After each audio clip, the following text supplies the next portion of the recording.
Number 6. A Plum-Pudding by Sabine Baring-Gould. As far as man could suppose, every element that goes to make up happiness was united to bless Mr. and Mrs. Birdwood. He was in easy circumstances, that is to say, he had earned enough money not to be obliged to work any longer, and had his own little house, and could keep a slavey. He was inoffensive in his pursuits, being fond of flowers, especially of roses, which he grafted. And what harm can there be in a man who loves gardening?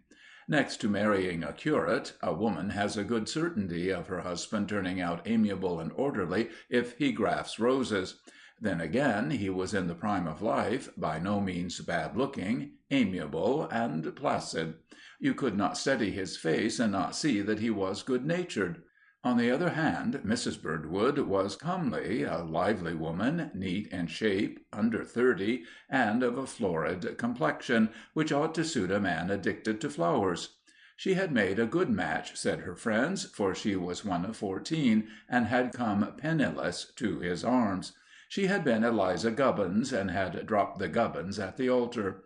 No one could deny that she was the gainer when she acquired a name that carried with it a suggestion of piping and tooting and whistling and jug-jugging and cooing of all kinds of song-birds.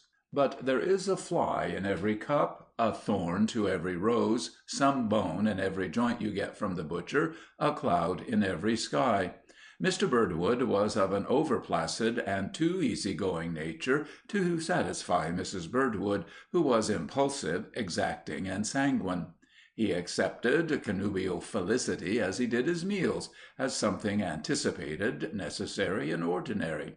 Instead of exhibiting an effusion of gratitude to his wife for making him happy, he budded his roses and divided his bulbs and potted his tubers as though that were the main object of his life, instead of falling down and admiring that luminous transcendental being who had condescended to come into Jessamine Villa to be his happiness.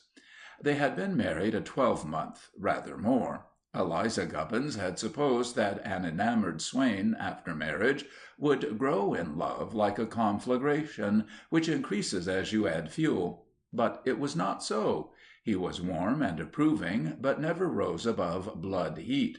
Moreover, he had a provoking Christian name, Josiah, that he could not alter.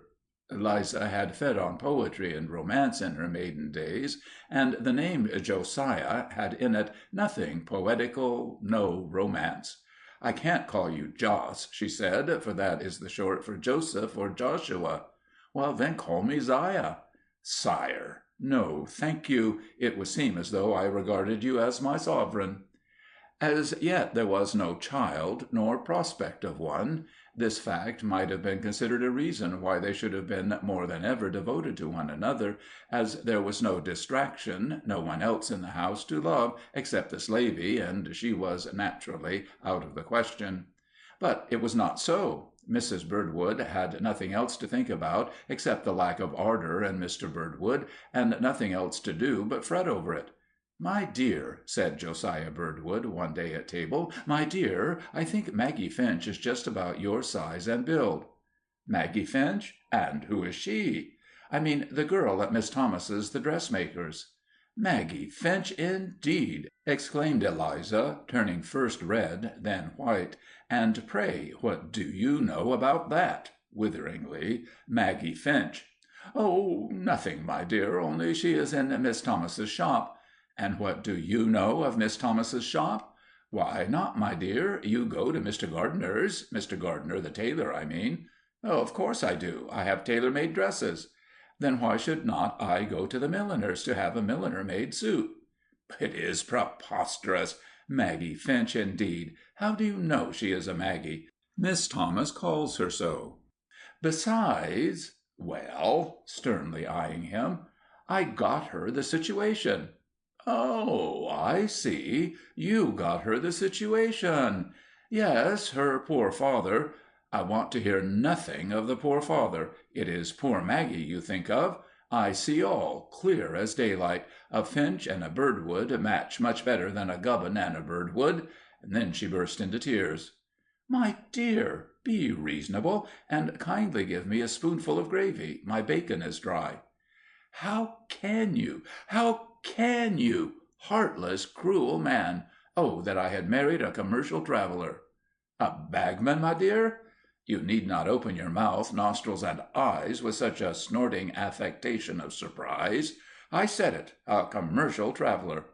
"I did not know, my dear." "No, you did not know that I had a tender corner in my heart, a general predilection for commercials. They go about in flights, like hummingbirds in the Brazilian forests. Have you been in Brazil, dear?" "No, I have not, but I have read of them. Living, animated jewels they are."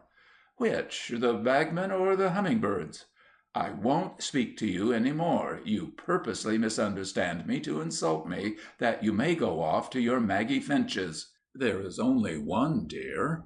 And so much the worse. You focus, you concentrate on that wretched object, the admiration, the love of which I am bereaved.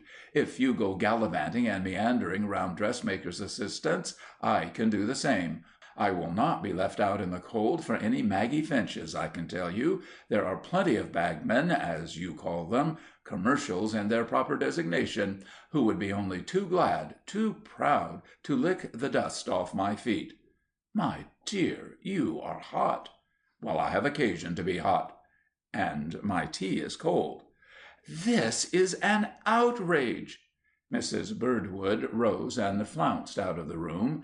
She rushed upstairs, casting at the slavey en passant a notice to quit, for no particular reason, but as a vent to her wrath, and she dashed into the bedroom, where nothing had as yet been put in order, and threw herself in the armchair and burst into a flood of tears. She remained for some time crying and fanning herself into a greater flame of wrath. Then she rose and went to the window. She saw her husband. He had taken off his coat, and he was digging in the garden. He had told her the previous evening that he expected hard frost, and would turn up the mold that the slugs might be killed. Actually, after that scene, after those reproaches hurled at him, after that exposure, he was placidly digging that the frost might kill the slugs. Really, the man was unendurable. About an hour later he drew on his coat and came in, and brushed down his trousers and washed his hands. Mrs. Birdwood lurked about, watching. He went out at the front door, passed into the street, and disappeared. Mrs. Birdwood drew on her cloak, adjusted a hat, and followed. She had hardly reached the gate before she saw Josiah turn in at a door to a shop some way up the street, over which was inscribed, "Thomas, Milliner and Dressmaker." "The die is cast, flaunting his vices in the face of his wife. I, too, can be vicious. If he goes hunting dressmakers, why, even I can seek commercial travellers." She set her lips, her eyes glared, her face was terrible in its wrath. She hastened to retrace her steps, gathered together a few of her most valued and necessary goods, and left the house. "There," she said, slamming the iron gate after her, "there. Two can play at this game. If he deserts me, I also can desert him. Good-bye to Jessamine Villa. Oh, that I had married a commercial!" She took her way to the station. "Let me see," said she. "I'll go a-junketing to the seaside and enjoy myself. Happily I have money. He gave me enough to pay the monthly bills. Won't he be surprised when he comes back from finching to find me flown? Yes, I'll go to Sandbourne and enjoy the sea breezes, and pick up shells and seaweeds, and look at the visitors, and perhaps a commercial or two may flit past my admiring eyes. Their manners are so elegant, they have such persuasive ways, their address is so engaging." Furnished with a ticket, she got into a second-class carriage. She was about to enjoy herself, so she would not go third, and she had money to spend. There was a gentleman in the carriage. He had been seeing a number of large black boxes put into the luggage van. He took his seat after Mrs. Birdwood had ensconced herself in a corner, hoping to have a carriage to herself. Off went the train. As already said, Mrs. Birdwood was a comely woman, and this the other traveller perceived, and was unable to take his eyes off her. If a cat may look at a king, then surely a commercial may gaze on a pretty woman. Mrs. Birdwood did not like it, and put up her hand to let down her veil. Unhappily, in her hurry at leaving, she had forgotten her veil. "Christmas coming soon," said the gentleman, "a time of holly and mince pies, and above all of mistletoe. I think I know some one who would like to be under mistletoe bush with somebody else, unnamed." "And I think," said Mrs. Birdwood, "I know some one who would like to have a bunch of holly with which to whack into somebody else, unnamed." "Going any distance, miss?" asked the bagman. "I don't quite know where I am going," inadvertently replied the runaway wife. Then she bit her tongue in vexation at having said what she had. "Let me recommend Sanborn," said he confidingly. "A charming place, beautiful beach. Excuse me, I think the ticket you hold it is for Sanborn. How happy a coincidence! I am going there as well. If I can be of any assistance with your luggage, command me." "I have none." "Indeed! Going to friends?" She was silent. Tears came into her eyes, tears of mortification and anger. "My dear young lady," said the fellow passenger, "I trust I have not touched on any tender point. When lovely woman stoops to conquer, especially with tears as her weapons, she is irresistible." "Really, sir," exclaimed Mrs. Birdwood, "I must request you to desist from these impertinences and this odious familiarity." "A thousand pardons. I am mute." On reaching Sanborn station, Mrs. Birdwood dismounted from the train, greatly relieved to be able to shake off the gentleman who had annoyed her. She sought out a modest inn, and then walked down to the shore. "A pretty pass Josiah will be in," thought she, "when he finds that I am gone. There will be ructions in the house. Well, if he will run after finches, he must take the consequences. And Christmas coming on as well, and no comforts, no plum pudding. I'll be bound that Jemima will serve up the roast beef without any horseradish. Serve him right. And as to Yorkshire pudding, she can't make it. Very glad. He'll suffer where most sensitive. Oh!" She saw a large colored poster. "A circus! I have not seen one since I was a girl. I will go." But she did not enjoy herself at the horsemanship. Her mind reverted to Jessamine Villa, and to a plum pudding she had made a month ago, and had put away in a tin to be ready for Christmas. She wished she had brought it with her, but she had left it behind, locked up. Her husband knew nothing about it, the slavey was equally ignorant. Now that costly and excellent plum pudding would be lost, for she would never go back to Jessamine Villa, never, never within the sound of the name of Finch. That plum pudding had been made from an excellent recipe given her by her mother. 5 pounds suet, 4 pound flour, 3 pound breadcrumbs, 4½ pound raisins, 3 pound currants, 1½ pound sugar, 1 pound mixed peel, 1 pint old ale, 1 nutmeg, 6 teaspoonfuls salt, 2 quarts milk, 12 eggs, boiled 8 hours, a sufficient quantity for 9 puddings, 4 of which are large. She could rehearse it by heart. Of course, in the small establishment at Jessamine Villa, 9 puddings, 4 of which were large, were not required. But the late Mrs. Gubbins had been a woman with a large family and a larger heart, and she had been accustomed to send puddings to her married sons and daughters. Mrs. Birdwood had halved everything, and then had been able to give a pudding to an aunt at Bandon, another she had sent to a married brother in London, a small one she had reserved for a poor old woman who received her charities, and the rest were for Jessamine Villa consumption. And now— "Dear, dear, dear!" sighed Mrs. Birdwood, not observing anything in the arena.